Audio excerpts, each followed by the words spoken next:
Today I'd like to address a situation that affects both the unfaithful and the betrayed. It's come my way several times over the last probably few months, and so today I'd like to address it.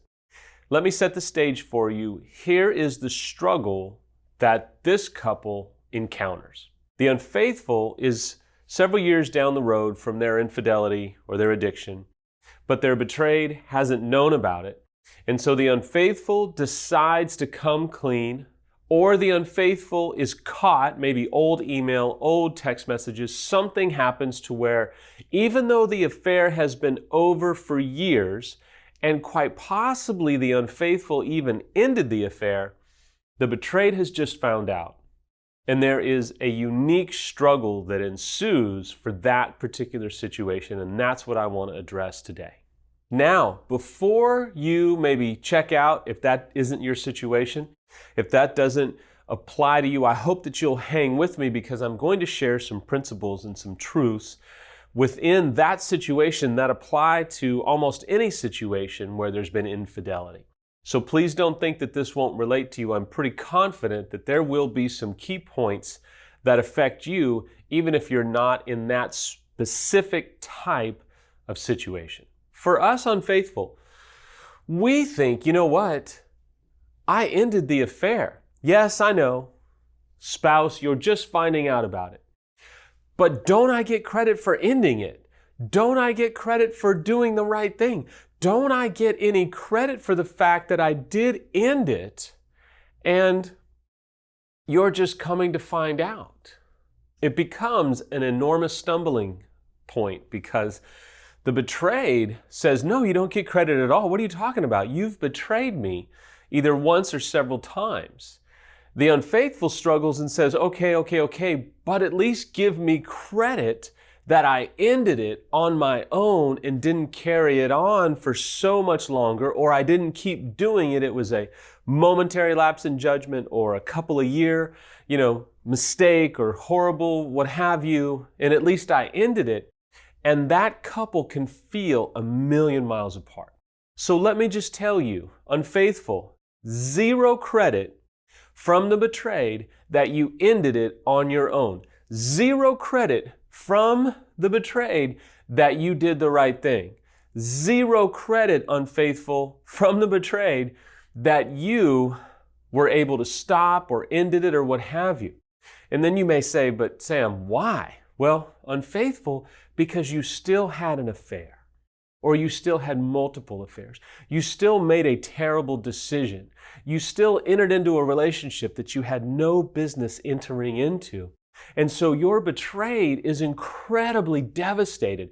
They don't really care yet that you ended it on your own. They are in this now moment of incredible hurt, pain, overwhelmment. They can't even see any kind of light at the end of the tunnel. They can't even see that you may have a minutia of a point that you ended it, and we'll talk about that in a few minutes, but they can't see that. You're not going to get any credit from them, and I would advise you to stop looking for any support or any credit from the betrayed that you ended it years and years ago. Now, I will tell you, with people like myself, a fellow unfaithful, or an unfaithful support group, maybe some therapists, maybe some pastors, priests, rabbis, what have you, maybe some coaches might go, hey, I'm proud of you for ending it. And you will get some props, if you will, from us fellow unfaithful to go, wow, man, that was really big of you. That must have been a challenge. We're glad that you did that. And you'll get support from us because we understand that journey. We understand that decision. We have been in that situation. And for some of us, we might go, wow, you mean you didn't have to get caught? You actually just ended it on your own? That's fantastic. And my friends, that's what really helps me make a transition to let you know that unfaithful, you've got to have a community of support. You've got to have other men if you're a man, other women if you're a woman, to find that support, that compassion, that empathy, that respect, that unity, that ability to vet things out with like-minded people because they understand it. You have to stop expecting that your betrayed is going to be that person for you, because they can't. They're too full of pain. They're too reactive. They're the true victim. They're not the place that you should be trying to look for support, because they're in too much agony because of your choices. So let me break it down a little bit for you unfaithful, and I hope that you betrayed will kind of shout a resounding yes at every point that I make as to why you, the betrayed, are not going to give them much support or clout for ending the affair on their own and kind of packaging it up and compartmentalizing it. Number one, the betrayed is in immense pain. Their whole world has been devastated. They are not in any position yet to kind of wrap their mind around, oh, you did the right thing and ended it, but just didn't tell them. Or, oh, you put it away and you decided it was wrong, and so you never thought it would come out, and you figured maybe genuinely you didn't want to hurt them and it was better that they didn't know. Unless they, the betrayed, have known for several months, I think it would be ambitious for you to expect that they are going to give you any kind of support for doing the right thing or thinking that you were helping them. If they've known for several months or years, a little bit of a different story. A couple of months, not a lot of support there. Another element is the unfaithful feels like, oh, I'm so glad it's out. Even if they were exposed, right? It's kind of like, I've been carrying this for so long, but yet the betrayed has just found out. And that dynamic is awful, because the betrayed is still stuck in this now moment. The unfaithful is like, well, I've known about this for years and I'm so glad it's out. Unfaithful. Just because you've carried this for years or decades makes no difference in the mind and in the heart and in the emotions and in the trauma that the betrayed has now experienced. Number three, unfaithful, please don't look for any credit for doing the right thing. You didn't do the right thing by having an affair or having this addiction or hiding this addiction. There is no support for you doing the right thing yet, because you still devastated them. You still broke the covenant of marriage. You still went outside the lines of your relationship. Maybe one day, the betrayed in your life will say, I am grateful that you ended it on your own. Maybe not. You just don't know. What's so much more important is that you focus on compassion and empathy and remorse for what you've done to your betrayed spouse. If you look for any semblance of, well done, I'm so proud of you, that's self-absorption.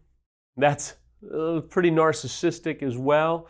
And it's completely blindness to the devastation that you have caused in your significant other. My next point is that it's vital that you understand, even though you did the right thing by ending it, and who knows, maybe it was ended for you, even though you did the right thing in that moment, that does not cancel out the wrongness of what you did. That doesn't cancel out the significant impact that you've had on them. And so you have to really understand, just because there was this little bit of it working out for good, meaning that it ended and that you felt horrible about it and that you never want to go back, you will not be able to use that card probably ever. It would be wise for you to never use that card, because that is you trying to show how good you were, even though the badness of what you did will never be able to be undone. Stop trying to lighten the weight of your choices. Stop trying to minimize the weight of your infidelity or addiction, because it will not work, and your betrayed will actually resent you for it. It comes down to the approach that says, well, at least I didn't X, as if X is so much worse than what you in fact did. You'll lose respect of the betrayed. You'll lose love from the betrayed. You'll actually extend the length of time that it takes to heal, and you'll continue to create space between you and your significant other. And I know that you don't want to do that.